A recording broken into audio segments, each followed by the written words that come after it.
Inilah yang kita akan bahas hari ini. Wanita dirindukan surga. Ya, saya dikasih judul menjemput rezeki, tapi rasa-rasanya judul ini yang lebih tepat. Wanita dirindukan surga. Mau dirindukan surga, Ibu? Apalagi ibu-ibu ini yang depan saya yang sudah muka-muka sakaratil maut. Mau? 4 aja syaratnya, Bu. Catat. Ini oleh-oleh pulang pengajian. Ada ibu-ibu di Makassar pulang pengajian tidak ada oleh-olehnya. Saya tanya, gimana pengajiannya? Alhamdulillah, hebat. Bagaimana ceramahnya? Hebat memang itu Ustaz, jago dia ceramah. Apa dia bilang? Saya sudah lupa Ustaz. 1 jam kita ceramah, tidak ada dia ingat. Nah, itu pentingnya bawa buku, dicatat. Karena ibu-ibu ini yang sudah usia-usia senja, otaknya ini ibarat kaset sudah kusut. Cicilan belum lunas, suami mau kawin lagi, anak rewel, kan repot itu otaknya. Nah, maka kalau dicatat, ibu saya di rumah, biasa kalau ada saya tulis lebar-lebar besar baru saya tempel dekat panci. Kenapa? Karena panci paling sering dikunjungi. Atau cermin. Nah, itu ibu catatannya tempel di cermin nanti itu, Bu. Suruh anaknya ketik baik-baik, rapi, tempel di cermin supaya selalu diingat. Ini 4 aja syaratnya ibu dirindukan surga. Tidak ada hadis mengatakan laki-laki dirindukan surga. 1, kata Nabi, aqimis salah, dirikan sholat. Bingung saya, kenapa ini dikhususkan perempuan? Dirikan sholat. Kalau mau dirindukan surga, oh usut punya usut, ternyata perempuan memang paling sering lalai dalam sholat. Kapan Ustadz? 1, selesai haid. Tuh kalau iman tidak baik, bisa haidnya 4 hari, dia tambah bonus 2 hari. Ya kan? Iya. Dia bilang suaminya, biasanya haid cuma 4 hari. Ini sudah hari ke-6 kau belum sholat. Belum bersih. Iya toh? Dia bilang suaminya, bohong, masih ada sedikit-sedikit. Dia lagi suaminya, serius lu? Apa serius? Saya kasih lihat kau. Iya toh? Nipu diri sendiri. Malah dia nanya sama saya, Ustadz, katanya kalau selesai haid subuh baru mulai sholat. Subuh kesiangan. Dia bilang, ya sudah, besok lagi saya sholat. Tidak boleh. Duhur bersih, duhur sholat.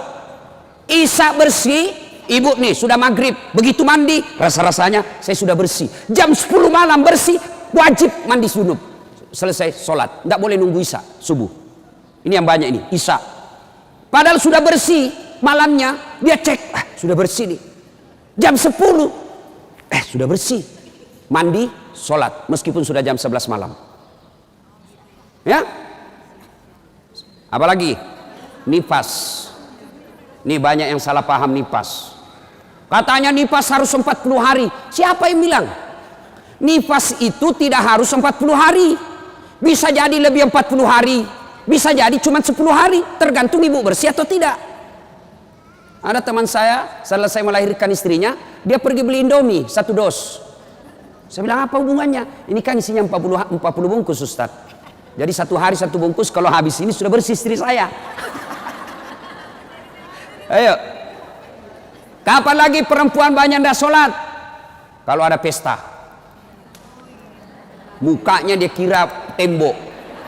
Coklat, biru, abu-abu, krem. Beleng-beleng.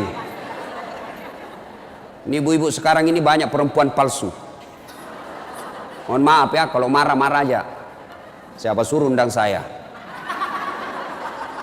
Sekarang banyak perempuan-perempuan palsu. Bulu matanya panjang, palsu. Matanya biru, palsu. Bibirnya merah, palsu. Pipinya biru, palsu.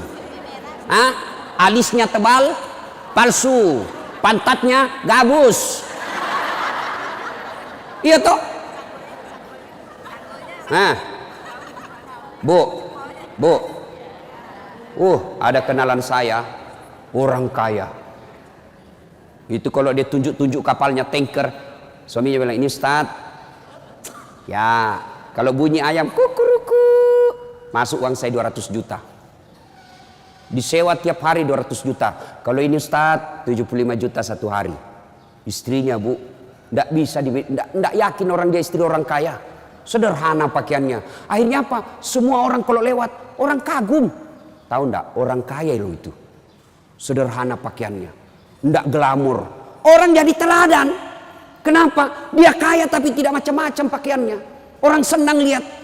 Ini sudah enggak kaya, enggak terkenal. Udah ganya. Kayak sudah tabrak tiang listrik. Beleng-beleng. Tahu beleng-beleng? Dongo. Tahu dongo? Beleng-beleng. Tahu beleng-beleng? Dongo. Tahu dongo? Beleng-beleng. Beleng-beleng itu Rocky Gerung bilang dungu. Dungu atau oon. Tahu oon? Es krim ditiup. Beleng-beleng itu. Tuh, banyak perempuan tidak sholat gara-gara make up. Hah? Make up, nah. Make up. Shadow. Eyeshadow. Oh, malah ada model baru saya lihat ibu. Dikasih lebih lagi putih-putih di sininya. Apa bedanya sama belek? Ayo. Sekarang ini kita dibodoh-bodohi sama artis. Memangnya artis idola kalian? Yuk, ada lagi yang lebih beleng-beleng. Dikasih lebih lagi alisnya sini nih. Ada lebihnya sedikit naik, gini modelnya. Saya bilang kenapa lagi dikasih lebih? Dia bilang anu seperti artis Korea. Weh! Artis Korea baru sudah pensiun. Weh! Apa ini dibodoh-bodohi sama make up? Bu, demi Allah, kami para suami tidak membutuhkan itu semua. Yang kami butuhkan kecantikan hati.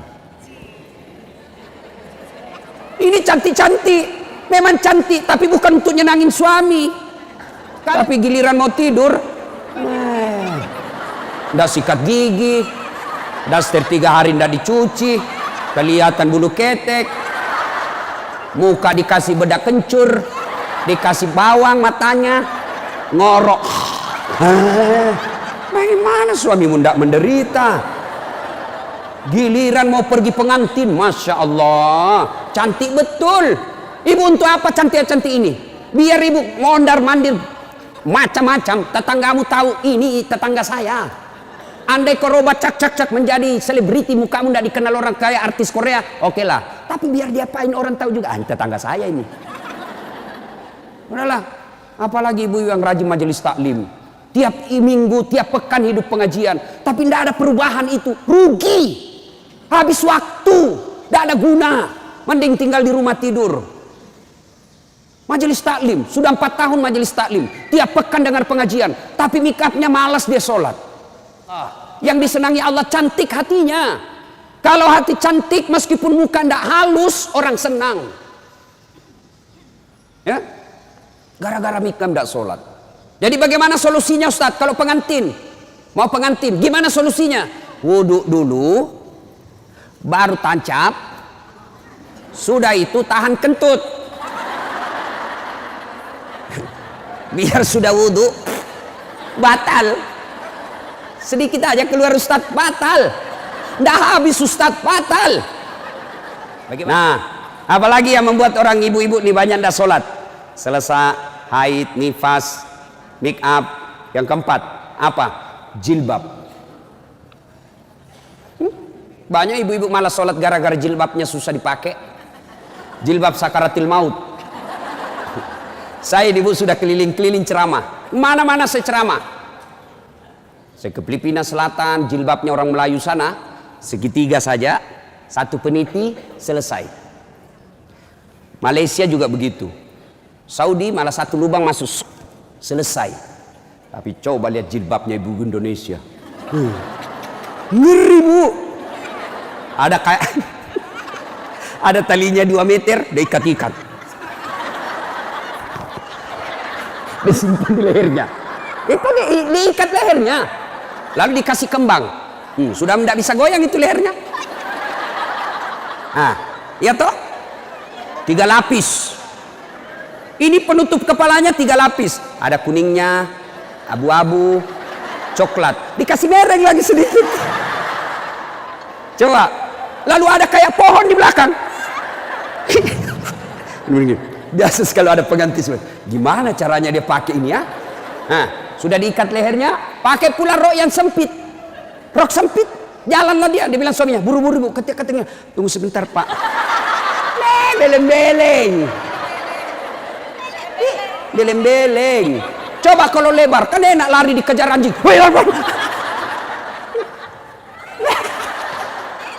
Beleng-beleng. Ayo, Bu, sudah berapa tahun majelis taklim? Sudah berapa tahun hadir pengajian sini? 5 tahun. Mestinya pakaian seperti itu ditinggalkan. Apa dilarang? Tidak dilarang. Cuma kalau gara-gara itu tidak sholat, hancur ibu. Pergi pengantin, make upnya luar biasa, jilbabnya susah. Tiba waktu sholat, dia bilang suaminya, bu, ini sudah mau hampir asar, kau belum sholat duhur, kau pergi sholat. Sadar loh pak. Ya saya sadar, saya suruh kau sholat. Sadar loh pak. Ya saya sadar, ya saya suruh sholat. Tapi sholat, apa kata? Kau tidak lihat ini jilbab saya? Ini 2 jam. Beleng-beleng. Ayo, sudahlah, bu. Apa yang saya sampaikan ibu pasti iakan. Perempuan cantik, tidak terlalu cantik, tapi dia kaya, istri bangsawan, ya, populer, tapi pakaiannya sederhana, itu yang jadi orang senang. Coba kan, dia sudah kaya, cantik, banyak duitnya, terkenal, tinggi sekolahnya, tapi pakaiannya seadanya, masya Allah orang semua jadikan teladan. Nah, coba lihat itu nak, itu ibu kaya loh, terkenal, banyak duitnya, tinggi sekolahnya, tapi lihat nak pakaiannya sederhana. Nah, saya mau seperti itu nanti nak. Coba lihat. Apa Khadijah terkenal dengan jilbabnya yang mewah? Apa Aisyah terkenal dengan lipstiknya yang banyak? Enggak kan? Tapi karena apa? Karena akhlak. Ngapain kita cantik-cantik akhlak kita jelek? Daripada beli make up 700.000 per bulan. Ibu sudah 60 tahun. Yuk lebih baik beli lipstik palsu. Harga 10.000. 690.000. Nih bawa ke masjid. Itu tabungan akhiratmu. Ada sekali jalan 1 juta. Nempel. Daripada itu 1 juta. Ada lebih gila. Apa itu? Saya pernah lewat di Makassar. Salon. Gambar jari-jari. Begini. Saya tanya sopirku, apa itu? Ini salon Ustadz. Salon apa? Ibu-ibu gunting-gunting kuku. Apa namanya bu? Udah tahu semua ini. Apaan? 25.000 satu jari. Berarti 10 jari. 250.000. Apa lebih tidak enak itu 250.000 kau tabung untuk akhiratmu dikubur? 250.000 hanya untuk potong kuku. Lipstick 20.000. Eyeshadow 70.000. Ini alis 70.000. Sudah berapa habis duit kita? Ya? Dengar ini yang suka cukur-cukur alis. Laknat Allah kata Nabi bagi mereka yang mencabut dan mencukur alisnya. Tuh, enggak usah baku lihat ibu. Boleh gambar alis, boleh, tapi jangan pakai tato. Ini tato alisnya. Tak haram itu bu. Mau gambar alis silahkan, pakai pensil celak. Enggak ada pensil celak Ustadz, cari krayonnya anak. Nah ya. Kalau ada pengantin, ibu-ibu silakan make up. Tapi jangan berlebih. Jangan gara make up dan jilbab ibu tidak sholat padahal sudah 5 tahun majelis taklim. Auzubillah min dzalik. Tidak ada gunanya itu. Maka tunaikan sholat dengan sebaik-baiknya, ibu akan dirindukan oleh surga. Saya sudah sholat Ustadz, kenapa hidup saya masih susah? Berarti sholatnya belum sempurna. Ada yang di sini sakit ibu, asam urat, gula, kecil buat Allah sembuhkan itu. Kecil. Apa susahnya Allah sembuhkan penyakit itu? Kecil. Cuma kadangkala ketika kita sakit kita lupa Allah. Kita lebih senang ke dokter. Emang dokter yang sembuhkan penyakit? Ya. Mohon maaf kalau ada dokter di sini. Sampai detik ini saya belum pernah ketemu dokter yang hebat. Kenapa? Begitu saya ke dokter, saya juga yang kasih tahu penyakitku. Iya toh? Assalamualaikum dok. Waalaikumsalam Ustaz. Masih sini Ustaz. Kenapa Ustaz? Mencret-mencret dok. Mules terus perutku dok. Kenapa bisa? Dalam hatiku, ya urusanmu dong, kalau kau dokter. Masa saya kau tanya?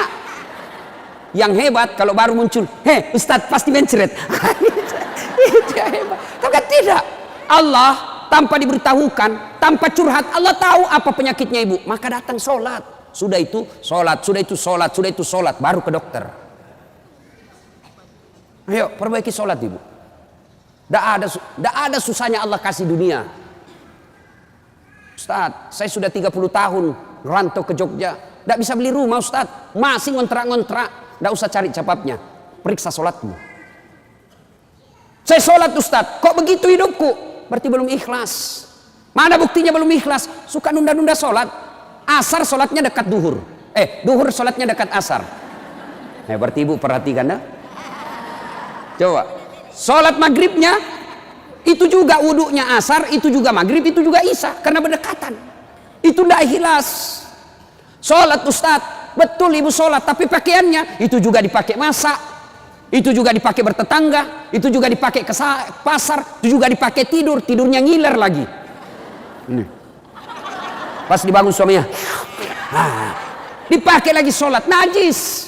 Pantas 30 tahun sholat, sholatnya tidak bisa memperbaiki hidupnya. Kenapa? Sholatnya tidak sesuai yang diajarkan Nabi. Saya sholat Ustadz, betul ibu sholat, tapi tidak semangat. Allah.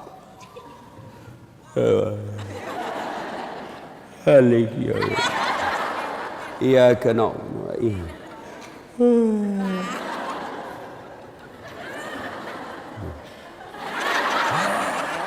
Ada juga yang sholat seperti itu. Ada yang sholat gitu. Allahu Akbar. Sholat kayak ditiup angin.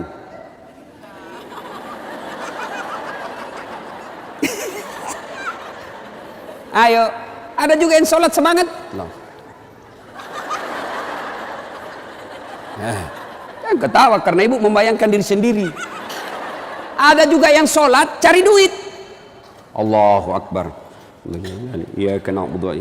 Duit saya tadi 100. Beli sayur 50.000. Beli pulsa 20.000. Allahu Akbar. Mana yang 30 ya? Selamat. Oh, di bawah sadel lah. Sepanjang sholat cari duit. Apalagi ibu sholat sambil masak. Canggih betul ini. Allahu Akbar. Tiba-tiba bau hangus. Allahu Akbar. Pantas 30 tahun sholat. Maka majelis taklim yang baik, majelis taklim yang faedah, majelis taklim yang manfaat, ada perubahan setelah dia ikut majelis taklim. Mungkin sebelum majelis taklim seperti itu sholatnya, pulang majelis taklim tidak seperti itu lagi. Ada perubahan, ya. Karena juga itu majelis taklim saya lihat lomba baju seragam. Malah ada yang curhat sama saya, Ustadz bubar saya majelis taklim Ustadz. Kenapa? Belum lunas seragam kita, ada lagi yang baru. Itu. Padahal yang mau beli pengat seragam ini ya pengurusnya hanya 5 orang aja, ya, yang kaya-kaya. Ini aja berdiskusi 5 orang. Jelek mulai kabur, ini ada nih yang baru, ganti lagi. Orang belum lunas diganti lagi. Majelis taklim yang baik bukan yang banyak seragamnya, tapi yang tambah ilmunya, tambah akhlaknya. Itu yang baik. Ya. Perbaiki sholat. Bu ya. Bu. Salatullah ala toha salatullah salamullah ala yasin habibillah.